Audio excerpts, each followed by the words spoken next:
Hello friends, profit marks சேனலுக்கு உங்களை வரவேற்கிறேன். ஸோ லாஸ்ட் வீடியோவில் நம்ம என்ன பார்த்தோன்னா ஃபஸ்ட்டு நம்ம பட்ஜெட்டுக்காக எப்படி இது பண்ணுறது, அது கூட ஆப்ஷன் ட்ரேடிங்கில் என்னென்ன ரிஸ்க் இருக்குது, ஆப்ஷன் பையருக்கு என்ன மாதிரி ரிஸ்க் இருக்குது, ஆப்ஷன் செல்லருக்கு என்ன மாதிரி ரிஸ்க்கு, எல்லாத்தையும் பேசணும். பட்ஜெட்டுக்கு என்ன மாதிரி பண்ணலான்னு சொல்லியிருந்தோம். ஸோ அதில் இன்டெப்த்தாக ப்ரிசைஸாக பட்ஜெட்டுக்கு நம்ம இந்த மாதிரி ட்ரேடெல்லாம் எடுத்தால் சக்ஸஸ் பண்ணலாம், இந்த மாதிரி ட்ரேட் எடுத்தால் இவ்வளோ ரிஸ்க் இருக்குங்கிறத நாலேஜ் பர்பஸாக நான் இது பண்ணுறேன். ஸோ நீங்கள் பண்ண போகிற மெத்தடில் கண்டிப்பாக நீங்கள் ஒரு ட்ரேட் எடுக்க போகிறீங்கன்னா இந்த மெத்தட் கண்டிப்பாக நீங்கள் பண்ணுவீங்க. ஸோ அது பண்ணுறதுக்கு முன்னாடி இதில் இவ்வளோ ரிஸ்க் இருக்குது, இது நடக்குமா நடக்காதான்னு ஒரு குயிக் ஓவர் ரிவ்யூ பார்த்துடலாம். ஸோ ஷார்ட் அண்ட் ஸ்வீட்டாக இதை முடிச்சுக்குவோம். இந்த பட்ஜெட்டில் என்னெல்லாம் நடக்கிறதுக்கு வாய்ப்பு இருக்குங்கிறத சொல்லிடலாம். லாஸ்ட் வீடியோவில் பேசினதோட கண்டினியூஷன் இது. ஸோ இதுக்கு முன்னாடி நான் சொல்லிடுறேன், நான் செபி ரெஜிஸ்டர்டு அனலிஸ்ட் கிடையாது, ரிசர்ச் அனலிஸ்ட்டோ இல்லை அட்வைஸரோ கிடையாது. இது பியூராக நம்மளோட எஜுகேஷன் பர்பஸ் தான். என்னென்ன ரிஸ்க் இருக்குங்கிறத சொல்ல போகிறோம், என்ன மாதிரி ரிவார்டு இருக்குங்கிறத சொல்ல போகிறோம். டெசிஷன் நம்ம ட்ரேட் பண்ணுறவங்களோட கையில் இருக்குது. ஸோ இப்போ நம்ம நிஃப்டியை பார்த்துருவோம், அடுத்து பேங்க் நிஃப்டியை பார்ப்போம்.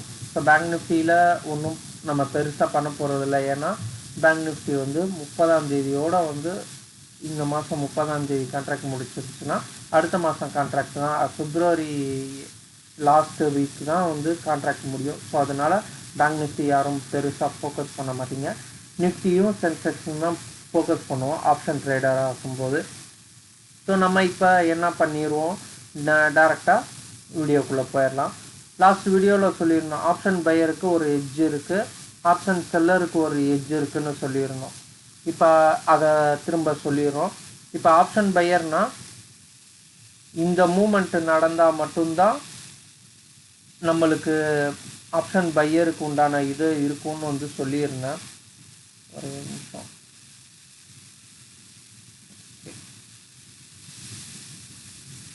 ஸோ ஆப்ஷன் பையருக்கு இந்த ஒரே ஒரு சினாரியோ தான், ஆப்ஷன் செல்லருக்கு 3 சினாரியோ இருக்குதுன்னு சொல்லியிருந்தேன்.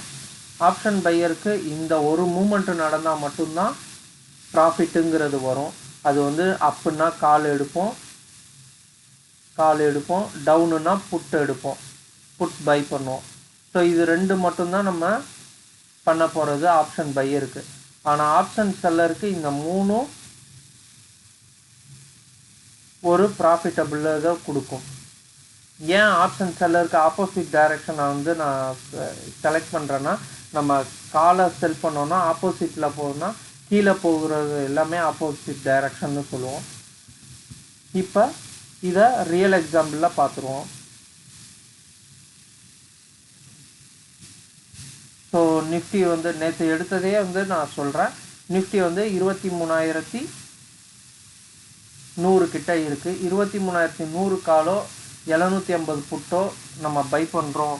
எக்ஸ்பைரி டே இது பை பண்ணுறோன்னா 357 ரூபா கால் இருக்குது, 169 ரூபா புட்டு இருக்குது.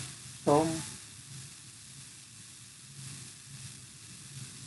357 ரூபா கால் இருக்குது, புட்டு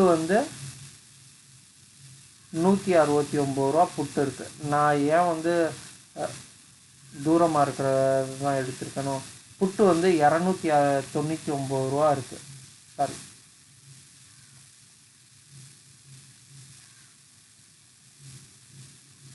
புட்டு 299 ரூபா 45 பைசாவில் இருக்குது.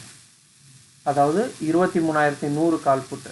இப்போ இது வாங்கும்போது இந்த அமௌண்ட்டு ஃபுல்லாக பையருக்கு ரிஸ்க்கு, இந்த அமௌண்ட்டு ஃபுல்லாக இந்த புட் பையருக்கு ரிஸ்க்கு. ஸோ செல்லருக்கு இது மட்டும்தான் ப்ராஃபிட். எப்போன்னா 23,100லேருந்து 23,457க்கு மேலே போனால் தான் செல்லருக்கு லாஸ் ஸ்டார்ட் ஆகும். அதே தான் புட்டில் 22,750 1 இந்த ரேஞ்சை தாண்டும் 801 சாரி. ஸோ 801 புட்டை மட்டும் செல் பண்ணாங்கன்னா 801க்கு கீழே போகும்போது தான் லாஸ் ஸ்டார்ட் ஆகும். புட்டை மட்டும் செல் பண்ணுறப்ப சொல்கிறேன். ஸோ ரெண்டையும் சேர்த்து செல் பண்ணால் என்ன? ஸோ இதை பேஸ் பண்ணி தான் ஃபுல்லாக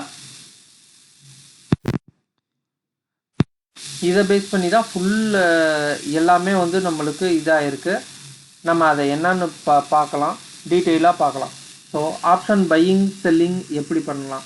இப்போ அதுக்கு முன்னாடி நான் சொன்னது என்ன, ப்ரைஸோட மூமெண்ட்டை பேஸ் பண்ணி தான் ஆப்ஷனோட ப்ரைஸ் மூவ் ஆகும். அப்போனா கால் வந்து ஏறும், டவுன் போனால் புட்டு ஏறும். ஸோ அப்போ இங்கே ஆப்ஷன் ப்ரைஸ் நகரணும்னா அந்த இண்டெக்ஸோ அந்த ஸ்டாக்கோ மூமெண்ட் கொடுக்கணும். கொடுக்கலைன்னா நம்மளுக்கு அந்த ஒரு ப்ரையர் மூமெண்ட் கிடைக்காது, ஆப்ஷன் ப்ரைஸ் மூமெண்ட் வராது. என்ன பிரச்சனைன்னு தெரியல, மைக்கு வந்து சரியாக ஒர்க் ஆகலைன்னு நினைக்கிறேன். செக் பண்ணிக்குவோம். ஓகே, இப்போ ப்ரைஸ் எப்படி நடக்கலாம்? இப்போ மார்க்கெட் நல்லா கீழே விழுந்து வந்திருக்கு. ஸோ 26,200லேருந்து பெருசாக கீழே விழுந்துருச்சு. இடையில ஒரு ரீட்ரேஸ்மெண்ட் கொடுத்து இப்போ இவ்வளோ தூரம் வந்து ஒரு சப்போர்ட் ஏரியாவில் மார்க்கெட் நிற்கிறான். சப்போர்ட் ஏரியாவில் எத்தனை நாளாக நிற்கிறாங்கிறத நம்ம கவனிக்கணும். ஒரு பெரிய மூமெண்ட்டுக்கு ஒரு பெரிய கன்சால்டேஷன் தேவை. அது கிட்டத்தட்ட இந்த இடத்துல நடக்குதுன்னு தான் நான் நினைக்கிறேன். ஏன்னா இதுக்கப்புறம் பெரிய டவுன் வந்துரும்னு வந்து எல்லாரும் வந்து சொல்கிறாங்க. இங்கே வந்து இந்த எலெக்ஷன் அப்போ வந்த டவுன் மாதிரி சினாரியோ இப்போ கிடையாது. இப்போ பாருங்கள், பெருசாக கன்சால்டேட் ஆகி நல்லா மேலே ஏறினது விழுந்திருக்கு. இதே அப்படியே இங்கே ஆப்போசிட்டாக இருக்குது பாருங்கள். ஸோ இந்த இடத்துல இங்கே எப்பவும் பையிங் வந்து கன்சால்டேஷன் ஆகும், செல்லிங் வந்து ரொம்ப பீக்கில் போனதும் டக்குன்னு விழுந்துடும். ஸோ இப்போ திரும்ப 21,700 போயிரும்னு சொல்கிறதுக்கு வாய்ப்பு இப்போ இம்மிடியேட்டாக இந்த பட்ஜெட்டில் வாய்ப்பு ரொம்ப கம்மின்னு தான் நான் நினைக்கிறேன். ஏன் நான் நினைக்கிறேன்னா, டெக்னிக்கலாக ஒரு சப்போர்ட்டில் இருக்குது. சப்போர்ட்டில் ப்ரீவியஸாக இப்போ திங்கக்கிழமை அதாவது செவ்வாய்க்கிழமை அந்த டவுனை கூட வந்து கட் பண்ண முடியல, அந்த இடத்துலையே நிற்குது மார்க்கெட். ஸோ இந்த இடத்துல இன்னும் ஃபர்தராக கன்சல்டேஷன் ஆகலாம். இந்த லெவலை பிரேக் பண்ணி போனால் மட்டும்தான் அடுத்தடுத்த லெவல் வந்து ஓப்பன் ஆகும். அன்டில் அன்லஸ் இது அப்பும் போகாமல் டவுனும் போகாமல் இருக்குது. ஸோ இப்போ மார்க்கெட் நம்ம எப்படியெல்லாம் இது பண்ணலாம், 23,500 போயிடும் அப்படின்னு நினச்சா என்ன மாதிரி ட்ரேடெல்லாம் எடுக்கலாம்? ஸோ கால் பை பண்ணலாம், புட்டை செல் பண்ணலாம். ஓகேவா? இதுக்கு மேலே போகாதுன்னு நினச்சா இங்கே இருக்கிற காலை கூட செல் பண்ணலாம். அதை எப்படியெல்லாம் இது பண்ணலாங்கிறத பார்த்துருவோம். ஸ்ட்ராட்டஜி பில்டரில் போயிடுவோம். நிஃப்டியில் நியூ கஸ்டம் ஸ்ட்ராட்டஜி 6ஆம் தேதி பிப்ரவரி. ஏன்னா பிப்ரவரி 1 எக்ஸ்பைரி கிடையாது, முன்னாடியே நம்ம இது பண்ண முடியாது. ஸோ இப்போ 23,100 காலை பை பண்ணலாம். ஸோ ஃபஸ்ட்டு சினாரியோ பை பண்ணுறோம். இதுக்கு எனக்கு எல்லா மணியும் பை பண்ணுறப்ப எல்லா மணியும் ரிஸ்க்கு தான். அது எப்போ எனக்கு ப்ராஃபிட் வந்து ஸ்டார்ட் ஆகும்? ஒரே ஒரு நிமிஷம். ஸோ சாட்டர்டே வரைக்கும் வச்சுக்கிறோன்னு வச்சுக்குவோம். 6ஆம் தேதி எக்ஸ்பைரி வரைக்கும் வச்சுக்க போகிறதில்ல. அப்போ எனக்கு 6ஆம் தேதி எக்ஸ்பைரியில் எப்போ எனக்கு ப்ராஃபிட் ஸ்டார்ட் ஆகும்னா 23,320க்கு மேலே போனால் தான் எனக்கு ப்ராஃபிட்டே வந்து ஸ்டார்ட் ஆகுது. ஸோ அப்போ இங்கேருந்து ஒரு 200 பாயிண்ட் 220 பாயிண்ட் மஸ்ட்டு ஏறி இருக்கணும். அப்படி ஏறலை அப்படின்னா நம்ம சொல்கிற மாதிரி கீழே டவுன் சைடு கீழே வந்துச்சுன்னா 19,000 ரூபா வரைக்கும் ரிஸ்க் இருக்குது. ஸோ 26,000 ரூபாய்க்கு 19,000 ரூபா ரிஸ்க் இருக்குது. இதை புரிஞ்சுக்கணும். இப்போ நேக்கடாக பை பண்ணுறது இப்படியெல்லாம் நம்ம வந்து இதை பொசிஷனை மாற்றலாம். பையிங்லேயே எப்படி மாற்றலாங்கிறத சொல்லிடுறேன். இது பை பண்ணிவிட்டு ஒரு 300 காலை செல் பண்ணுறோம் அப்படின்னு வச்சுக்கோங்க. இதை வந்து புல் கால் ஸ்ப்ரெட்டுன்னு சொல்லுவோம். இது பேர் வந்து என்னென்னா எனக்கு போகும்னு தெரியும், ஆனால் இதுக்கு மேலே போகும்னு தெரியல அப்படின்னு வைக்கும்போது நம்மளோட லாஸ் வந்து பார்த்திங்கன்னா எவ்வளோ குறைஞ்சிருச்சு பாருங்கள். ஒரு 100 பாயிண்ட் ஏறினாலே எனக்கு இல்லை 100 பாயிண்ட் இல்லை, ஒரு 50 பாயிண்ட் மேலே ஏறி இதே இடத்துல நின்னா கூட எனக்கு லாஸ் வராது எக்ஸ்பைரி அன்னைக்கு. ஆனால் மேலே போச்சுன்னா எனக்கு ப்ராஃபிட் வரும். அதே இது கீழே போச்சுன்னா எனக்கு 19,000 லாஸ் காட்டினது இப்போ பாருங்கள் 4,000 தான் லாஸ் காட்டுது. இன்னும் வந்து ஃபர்தராக டவுன் ஆனாலும் மேக்ஸிமம் டவுனே எனக்கு 7,000. 19,000 எனக்கு 7,000 டவுனுக்கு வந்துருச்சு 22,000 போனால் கூட.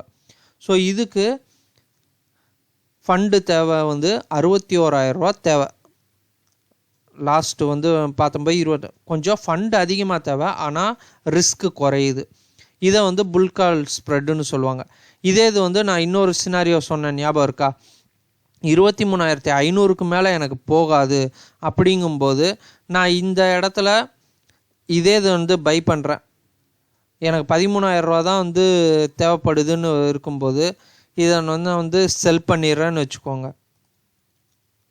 எனக்கு 23,500க்கு மேலே போகுதுன்னா எனக்கு இங்கேயும் அதே ரிஸ்க்கு தான். ஆனால் ரிஸ்க்கு சைடு வந்து 3,000 4,000 தான் ரிஸ்க் ஆகுது. 23,500க்கு மேலே போச்சுன்னா எக்ஸ்பைரி அப்போ தான் வந்து நம்மளுக்கு ப்ராஃபிட் கொடுக்கும்னு இல்லை. மேலே போனாலே 23,400 போகும்போது 2,000 ப்ராஃபிட் வருது. ஆனால் மேக்ஸிமம் ப்ராஃபிட் உங்களுக்கு 6,000 அந்த ரேஞ்சு தான் ப்ராஃபிட் வரும் எக்ஸ்பைரி அன்னைக்கு. எக்ஸ்பைரி அன்னைக்குன்னு சொல்லல, அந்த ஒரு பர்டிகுலர் டேல.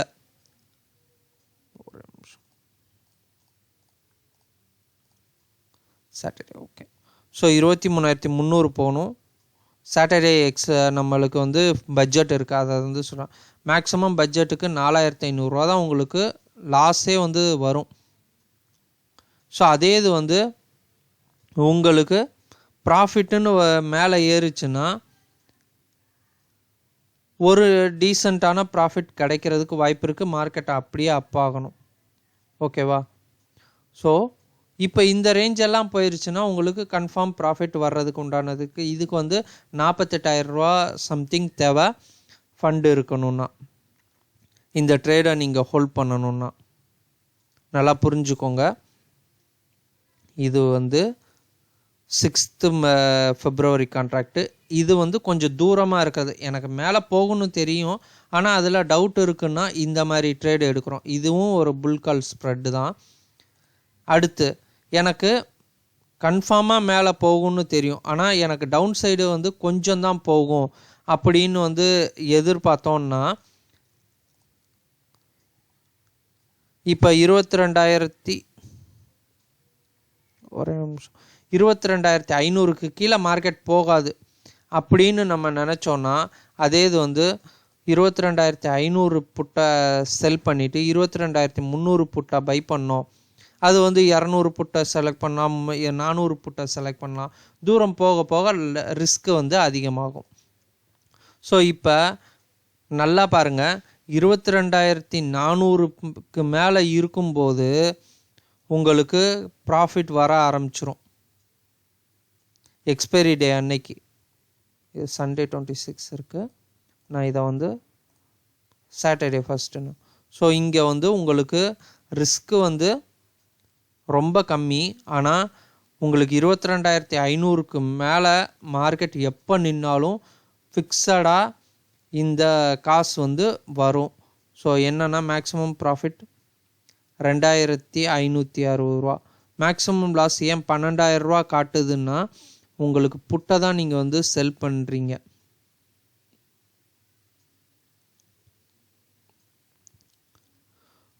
ஸோ மேக்ஸிமம் லாஸ் எக்ஸ்பைரி அன்னைக்கு 12,000 வந்து ரிஸ்க் இருக்கும். ஆனால் இதோட ப்ராபபிலிட்டி பார்த்தீங்களா 81%. எப்பெல்லாம் ப்ராபபிலிட்டி அதிகமாக இருக்கோ அப்போ வந்து மேக்ஸிமம் லாஸ் வந்து அதிகமாக காட்டும்.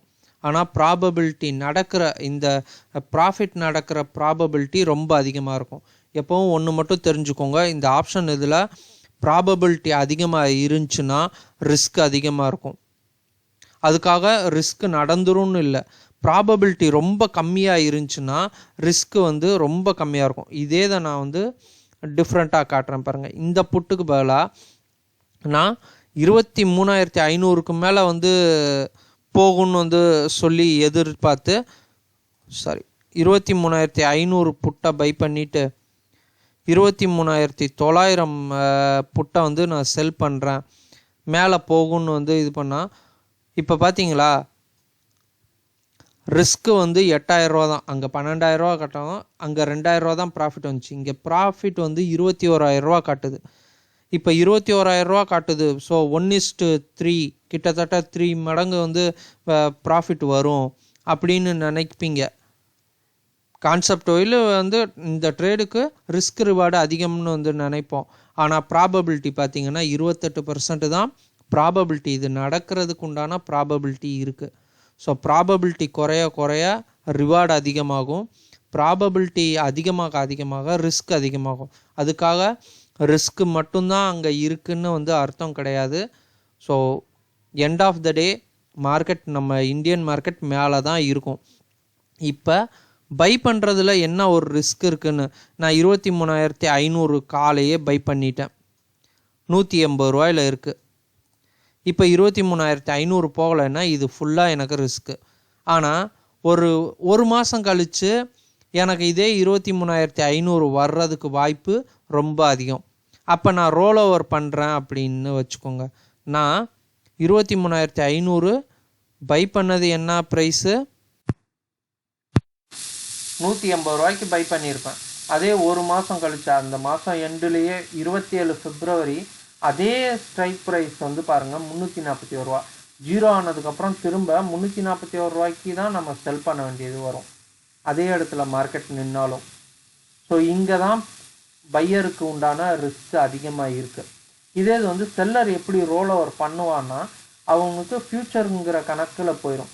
இப்போ நான் வந்து 180 ரூபாய்க்கு வந்து செல் பண்ணேன்னு வச்சுக்கோங்க புட்டை. ஸோ நான் வந்து 180 ரூபா ரேஞ்சில் இருக்கிற புட்டை 22,400 செல் பண்ணியிருக்கேன்னு வச்சுக்கோங்க. செல் பண்ணேன்னா இது வந்து இதுக்கு கீழே போகும்போது என்ன கேப் இருக்கோ அதே அளவு தான் வந்து ப்ரீமியம் இருக்கும். எனக்கு எங்கே லாஸ் ஸ்டார்ட் ஆகும் 180 ரூபான்னா, இங்கேருந்து 180 பாயிண்ட் கீழே போகும்போது தான் லாஸே ஸ்டார்ட் ஆகும். ஸோ அப்போ அந்த 180 பாயிண்ட் எனக்கு பஃபர் செல்லருக்கு. ஸோ திரும்ப அப்படியே மேலே போகுது, மார்க்கெட் கீழே போகுது, 21,000 போயிடுச்சுன்னா 1,400 பாயிண்ட்டு. ஓகேவா? இப்போ 1,400 பாயிண்ட்டுனா இங்கே வந்து 1,400ன்னு இருக்கும். 179 செல் பண்ணது 1,400ன்னு இருக்கும். ஓகே, நான் பியர் பண்ணுறேன். அப்படியே நான் அடுத்த மாதத்துக்கு ரோல் ஓவர் பண்ணுறேன்னா இங்கேருந்து 1,400 பாயிண்ட்டு வந்து நம்ம கணக்கு பண்ணலாம். 23,100 இப்போ இருக்கும், 1,100 பாயிண்ட் வந்து கணக்கு பண்ணலாம். நான் மார்ச் 27 அப்போ 23,100 இப்போ இருக்க மார்க்கெட்டு. அங்கேருந்து 1,400 பாயிண்ட்டுனா சப்போஸ் 24,500. அப்போ என்ன பார்த்தீங்கன்னா 1,244 தான் இருக்குது. ஸோ கிட்டத்தட்ட அதே தான். எதுனாலனா ஃப்யூச்சருங்கிறனால கொஞ்சம் ப்ரீமியம் அதிகமாக காட்டுது, இங்கே கம்மியாக காட்டுது, வேறு ஒன்றும் இல்லை. ஸோ இப்போ மார்ச் மாதம் கான்ட்ராக்ட் பார்த்திங்கன்னா கிட்டத்தட்ட அதே லெவலில் தான் இருக்குது. இப்போ 1,244 இன்ட்டு 180 ப்ளஸ் 180 ஏற்கனவே நம்ம செல் பண்ணது சேர்த்தா இதே ரேஞ்சில் தான் இருக்கும். கிட்டத்தட்ட இது சேமாவோ இல்லை தூரமாகவோ இருக்கும். திரும்ப இந்த கான்ட்ராக்டை செல் பண்ணோன்னா, செல் பண்ணும்போது நம்மளுக்கு ப்ரீமியம் முன்னாடியே கலெக்ட் பண்ணிடுவோம். அப்போ நம்மளுக்கு லாஸ் வந்து கம்மி. செல் பண்ணவங்களுக்கு நியூட்ரல் பண்ணுறதோ இல்லை வந்து ப்ராஃபிட்டில் கொண்டு வர்றதோ இந்த மாதமோ இல்லை அடுத்த மாதமோ ப்ராஃபிட் பண்ணுறது ரொம்ப ஈஸியாக முடிஞ்சிடும். சரி, இப்போ நம்ம வந்து இதுக்கு பேர் என்ன வச்சுருக்காங்க, தூரமாக இருக்கிறத வாங்குறது விற்கிறது, இதை வந்து கால் ஸ்ப்ரெட் புட் ஸ்ப்ரெட்டுன்னு வந்து ஆப்ஷன் செல்லிங்கில் சொல்லுவாங்க. எதன்னா ஒரு காலை பை பண்ணிவிட்டு ஒரு காலை செல் பண்ணுறதுக்கு பேர் கால் ஸ்ப்ரெட்டுன்னு சொல்லுவாங்க. இதே இது வந்து ரிவர்ஸில் இதை பை பண்ணிவிட்டு இதை செல் பண்ணால் பியர் கால் ஸ்ப்ரெட்டுன்னு சொல்லுவாங்க. இப்போ 27 மார்ச் கான்ட்ராக்டு, இப்போ மார்க்கெட் மேலேயே போகாதுன்னு வந்து இது பண்ணிட்டா, இதே இது வந்து நான் இந்த தான் பை பண்ணிவிட்டு இதை செல் பண்ணுறேன்னு வச்சுக்கோங்க, இது வந்து புல் புட் ஸ்ப்ரெட்டுன்னு சொல்லுவாங்க. இதை செல் பண்ணிட்டு இதை பை பண்ணால் இதுவும் வந்து பியர் புட் ஸ்ப்ரெட்டுன்னு சொல்லுவாங்க. ஸோ பேரெல்லாம் வந்து மாற்றம் வந்து பேர் வச்சுருக்கிறத வந்து புரிஞ்சுக்க வேணாம். என்ன கான்செப்ட், மார்க்கெட் கீழே தான் இறங்கும் அப்படின்னா லாஸை கம்மி பண்ணுறது, கீழே இறங்குனா நம்ம புட்டை வாங்கிட்டு விட்ருவோம். ரைட்டா? 6 பிப்ரவரி இதை வச்சுக்கிறோம், புட்டை வாங்கிட்டு விட்ருவோம், நேக்கட் புட்டுன்னு இதை சொல்லுவாங்க. இதே இது வந்து ஒரு புட்டை செல் பண்ணிட்டோன்னா கீழே இறங்கினாலும் எனக்கு ப்ராஃபிட் வரணும், ஆனால் ரிஸ்க்கு கம்மியாயிடணும். உங்களுக்கு புரியுதா? இது சண்டேல இருக்கு, எக்ஸ்பைரிக்கு வச்சிடலாம்.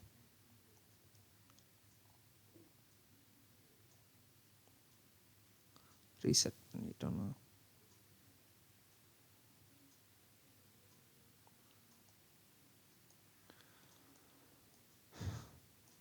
ஓகே.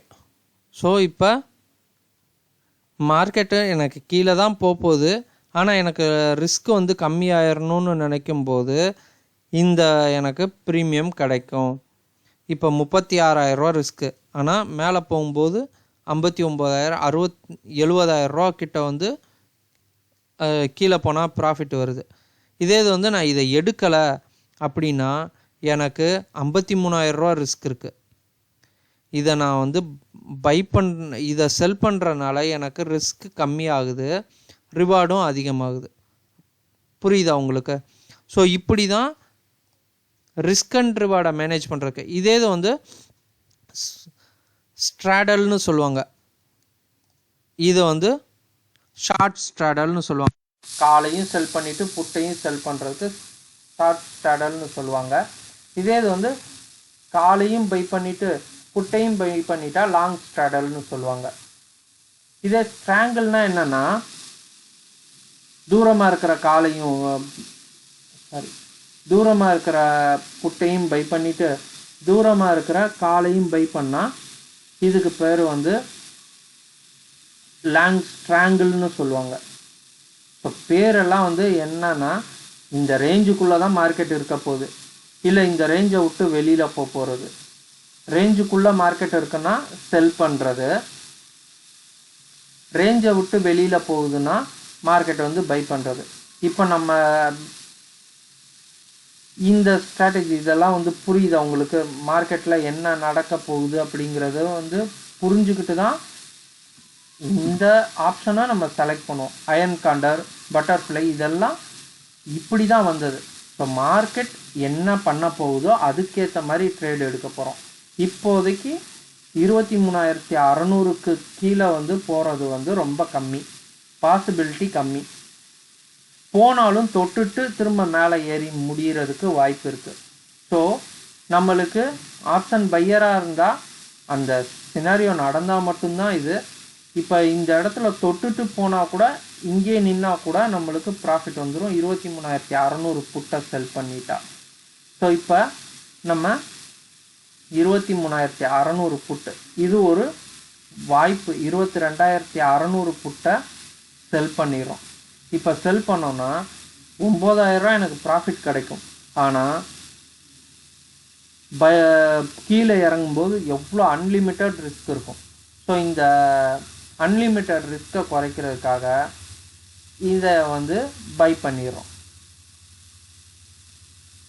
இப்போ எனக்கு 2,000 ப்ராஃபிட் உண்டு, ஆனால் 12,000 ரிஸ்க்கு, ஆனால் ப்ராபபிலிட்டி 78% ப்ராபபிலிட்டி இருக்குது. நல்லா புரிஞ்சுக்கோங்க, ப்ராபபிலிட்டி இந்த இடத்துல ரொம்ப அதிகம். ஸோ இந்த இடம் வந்து போகாது அப்படிங்கிறத உறுதிப்படுத்திக்கிறோம்.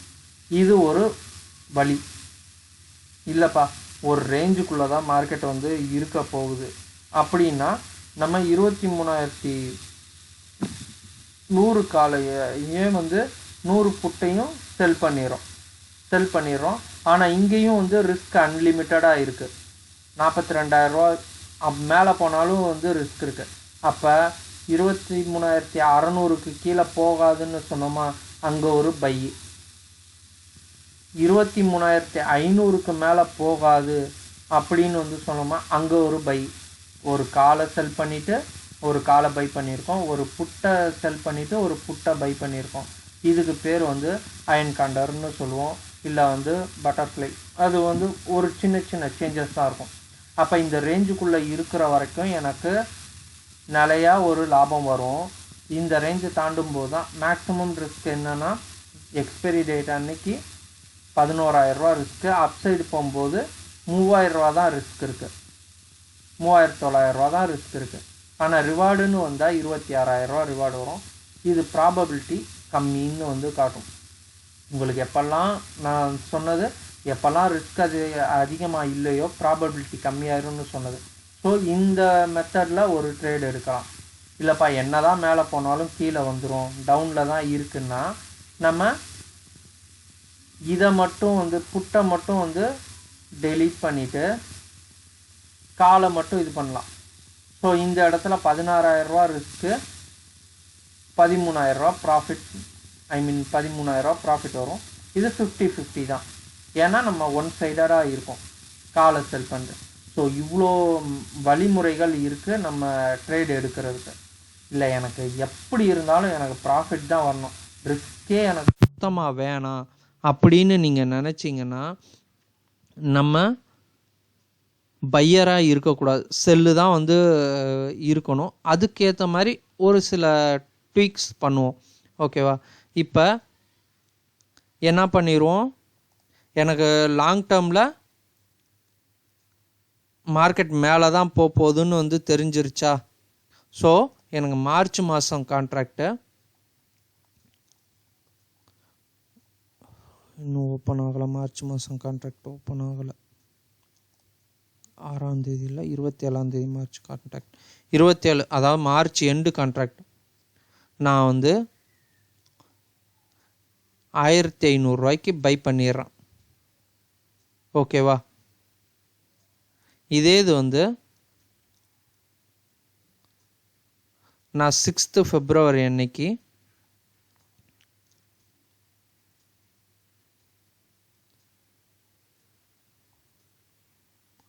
23,500 கால் வந்து நான் ஒரு 4 குவான்டிட்டி செல் பண்ணுறேன். இப்போ எனக்கு என்ன ஆச்சு, நான் பை பண்ணது வந்து 1,500 செல் பண்ணது வந்து பார்த்திங்கன்னா 180 இன்ட்டு 4 இன்ட்டு 4. ஸோ பாதிக்கு பாதி எனக்கு ப்ரீமியம் கலெக்ட் ஆயிடுச்சு. ஸோ இப்போ இதில் புட்டையும் நம்ம பை பண்ணி செல் பண்ண போகிறோம். ஸோ இப்போ மார்ச் மாதம் கான்ட்ராக்டில், மார்ச் 6 இல்லை, மார்ச் 27, ஸோ நம்ம என்னென்னா 22,000 எடுத்தோம், ரைட்டா? ஸோ 22,000 வந்து எடுத்தோம். இந்த இடத்துல 4 கான்ட்ராக்ட் வந்து ஓகே செல் பண்ணிடுறோம்.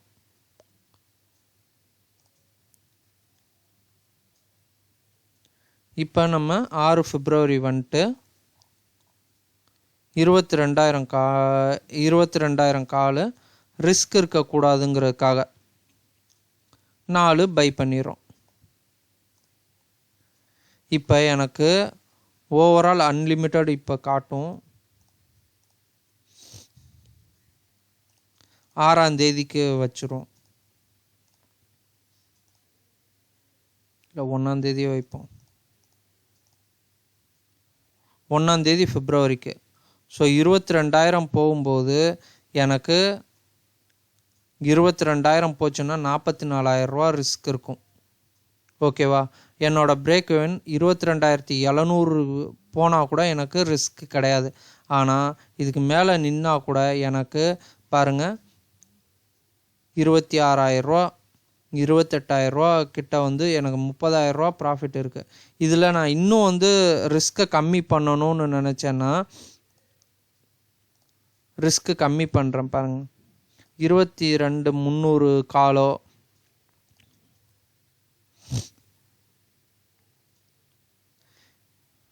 ஒரு நிமிஷம் 300 காலை எடுத்துருவோம்.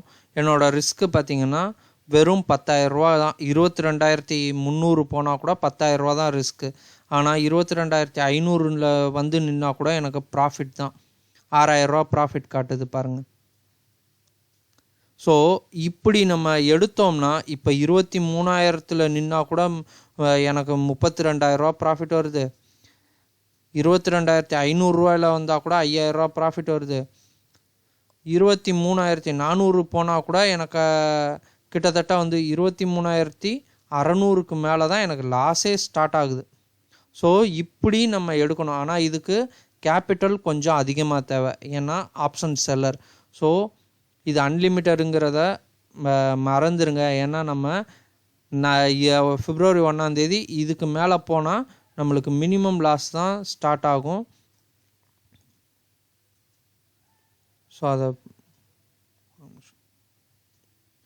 ஸோ மினிமம் லாஸ் தான் ஸ்டார்ட் ஆகும். 24,000 போகும்போது தான் பெரிய லாஸ் வரும். இது எப்படி நம்ம கால் பை பண்ணோமோ அதே இடத்துல இன்னொரு சின்னதாக கால் வந்து பை பண்ணணும். பை பண்ணலைன்னா அந்த லாஸ் வந்து அப்சைடு வந்து உங்களுக்கு காட்ட ஆரம்பிக்கும். ஸோ 23,000 பை எத்தனை குவான்டிட்டி? 4 குவான்டிட்டி. ஸோ நம்மளுக்கு ரிஸ்கே ரொம்ப கம்மி. மேலே ஏறினாலும் ப்ராஃபிட் உண்டு. நல்லா பார்த்துக்கோங்க. 23,700 800 900 போனால் கூட எனக்கு ப்ராஃபிட் லாஸ் வந்து 3,000 லாஸில் தான் இருக்குது.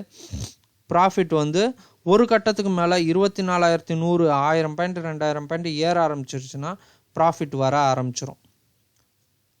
நல்லா பார்த்துக்கோங்க. சாட்டர்டே அன்னைக்கு எனக்கு லாஸ் எங்கே ஸ்டார்ட் ஆகும்னா இப்போ இங்கே வந்து திரும்ப லாஸ் இந்த சைடு வந்து கொஞ்சம் அதிகமாகும். ஏன்னா நம்ம பை பண்ணியிருக்கோம். டவுன் சைடு வந்து போகிறது ப்ராபபிலிட்டி கம்மின்னு நினைக்கும் போது நம்மளுக்கு மேக்ஸிமம் இந்த சைடு வந்து ரிஸ்க் அதிகமாகும். அதுக்கு நம்ம இதை செல் பண்ணதை கொஞ்சம் வந்து மேலே இது பண்ணி செல் பண்ணணும். 27 மார்ச் செல் பண்ணோமா, அது போல் 6 February 23,700 23,800 அந்த மாதிரி வந்து செலக்ட் பண்ணிக்குவோம். இப்போ உங்களுக்கு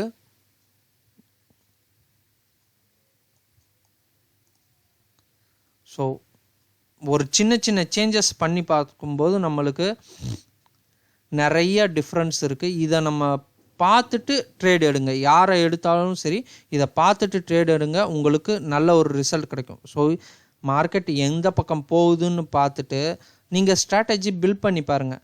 இது ஒத்து வருதா அப்படின்னு பார்த்துட்டு இது எனக்கு ஓகேவான்னு பார்த்துட்டு ட்ரேட் எடுங்க. ஸோ அப்படி எடுக்கும்போது நம்மளுக்கு எவ்வளோ ரிஸ்க் வரப்போகுது அப்படிங்கிறது தெளிவாக புரிஞ்சுக்க முடியும். ஸோ கண்ணை மூடிட்டு பை பண்ணாமல் கண்ணை மூடிட்டு செல் பண்ணாமல் ஸோ இந்த ரிஸ்க் அண்ட் ரிவார்டை புரிஞ்சுக்கிட்டு ட்ரேட் எடுங்க. கண்டிப்பாக ப்ராஃபிட் பண்ண முடியும். அடுத்த வீடியோவில் நம்ம இன்னும் கொஞ்சம் டீட்டெயிலாக அடுத்த ஆப்ஷன் ஸ்ட்ராட்டஜிஸு ஸோ ஸ்ட்ராட்டஜிங்கிறது மூமெண்ட்டை பேஸ் பண்ணி தான் சொல்லிட்டேன். அடுத்தடுத்த இன்வெஸ்ட்மெண்ட்டுக்கு என்ன பண்ணுறது அப்படிங்கிறதெல்லாம் தெளிவாக பார்க்கலாம். ஸோ இந்த வீடியோ பிடிச்சிருக்குன்னு நினைக்கிறேன். அடுத்த செஷனில் நம்ம கனெக்ட் பண்ணலாம். தேங்க்யூ.